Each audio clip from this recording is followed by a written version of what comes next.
See, if you go to Law Notes and then you go to the foundation, and then you have down here Court of Record, okay? And that gives you the 5 definitions, which you can copy down as I'm talking.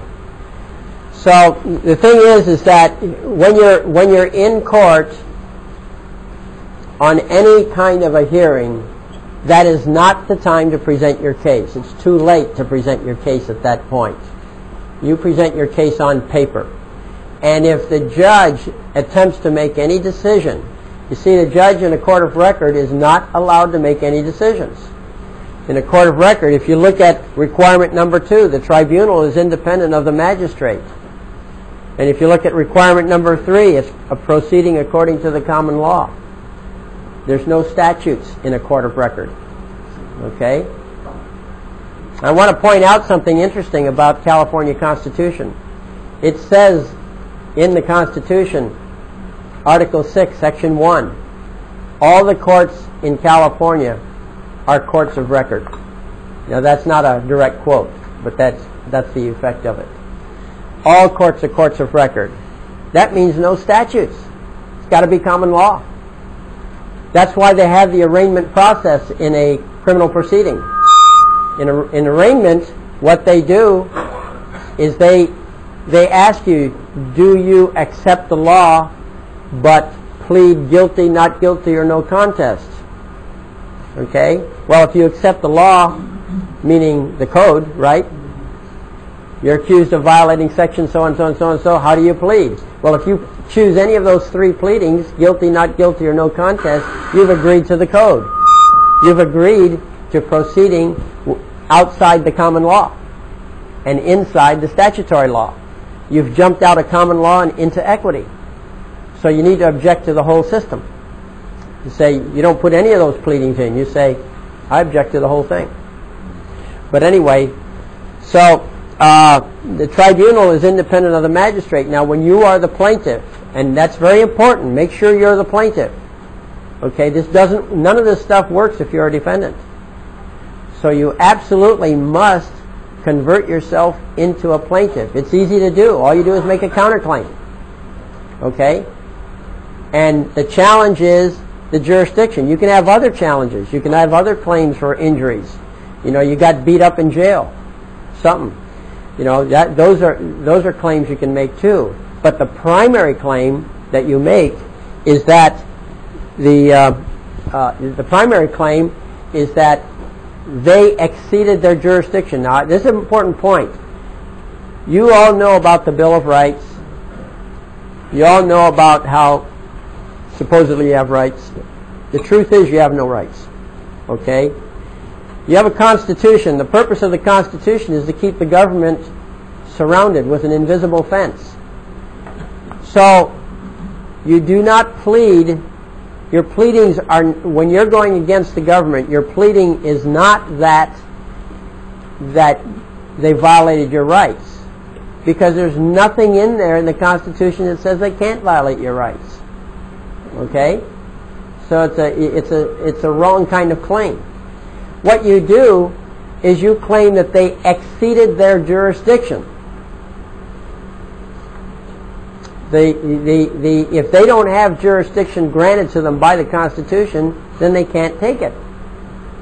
And so if they do take jurisdiction over you when they shouldn't, then you challenge that. You say, you guys exceeded your jurisdiction. And because you exceeded your jurisdiction, you caused an injury. And because you caused an injury, you owe compensation called damages. That's the sequence. Now you have a logical string of points here to make. So remember that. They exceeded the jurisdiction, number 1. Number 2, that resulted in an injury. Number 3, they owe you damages for those injuries. If you lost any of your rights, that's the injury.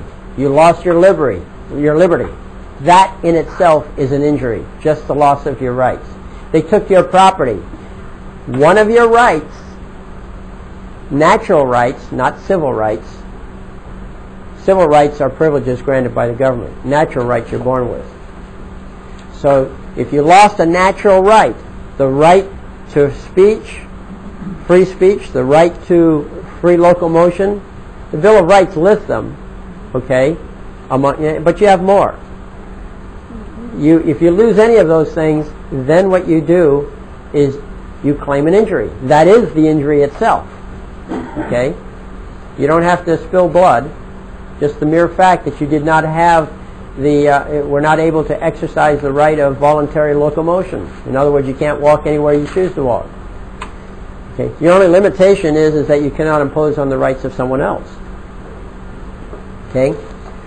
So, bottom line is that you've got to be the plaintiff, and then you can make these claims, and your court supersedes their court on that basis. So are any questions on that? Okay. Bill, if you're already in a court situation now, can you become the plaintiff through habeas corpus or by counterclaim if you're already in the case? Yeah, if you're already in court, you've already got a hot case going, and you've gone down the line, there are some practical limitations to to making a counterclaim. Yeah, you should make a counterclaim before they've really had a chance to move down the line on it. I'd make a counterclaim the minute I know there's charges. Okay, but if you're downstream, the counterclaim becomes a little dubious. So you can always do a claim later anyway. But what you can always do is habeas corpus. Now, if you do a habeas corpus by motion, where you go into their court and you make a motion to them and you're begging the judge to do the right thing, 99.999% of all of those habeas corpuses get denied. Okay? But if you do a common law habeas corpus, a constitutionally based habeas corpus, which is the same thing, you do a habeas corpus, you are in your sovereign capacity. By what authority do they presume to rebel against the sovereignty of the country or the sovereignty of the state? Okay? If you are one of the people of the state, or one of the people of the country, of the United States in other words, well then they have no authority over you. The only way they can get authority over you, well, first of all, they can't. There's no way they can get authority over you. Okay? Just like the robber has no legal basis for taking your money. He may still do it, but he doesn't have a legal basis. So there is no legal basis, no way that they can take over you if you are sovereign. But what they can do is they can carry their information they have against you over to a grand jury. And then the grand jury produces an indictment. When an indictment is produced, that takes it out of the hands of the government. It is now into the hands of the people. That's the theory. Then the next step is a petite jury, or in other words, the jury of 12, and then the government can present its case, but it's still in the hands of the people. Okay, the jury this time. That's the theory. Unfortunately, we no longer have people sitting on the jury. What we have is citizens of the United States sitting on the jury. And as you may recall, I've made a distinguishment between people and citizens. The people own the government, and the government owns the citizens. And that is that's clarified here in people or citizen. Which one are you? Okay, when you go back to that page. Okay, so this all explains how the preamble works. Okay, so let me ask you this: is everybody